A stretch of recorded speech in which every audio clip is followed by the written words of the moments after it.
Moko kuom jodaka e kar kunyo yao ma Karimenu e Gatundu North e kaunti ma Kiambu.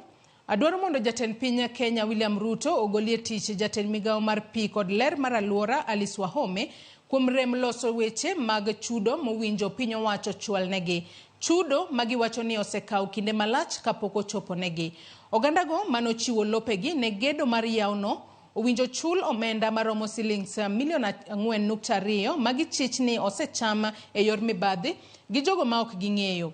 E kinde ma koth mapek mar El Nino osechako chwe e moko kuom gwenge ma pachoka, giwacho ni pi yawno sani muomo donjo e mier ka cham manie puothegi bende pi ketho.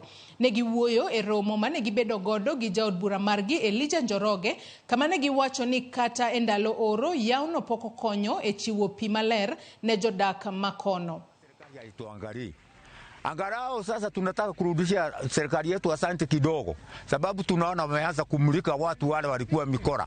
Naomba PS wetu atuwekee borehole 15 ambazo tuliambiwa, kwa sababu mpaka saa hii hatujaziona, na kwa hivyo tunaomba tumaliziwe hiyo, kwa sababu hatuwezi itikia wale watu wengine wa Ruto na Juja na kule kwingine wanakunywa maji na wenye wametolewa kwa mashamba yao hawajakunywa maji. Na pia niulize rais mwenye ataingilia hii maneno ya Karimenu Dam asumbue watu wetu, pia yeye atolewe kwa ofisi, kwa sababu tunataka kufanyiwa kazi, kwa sababu tunalipa ushuru.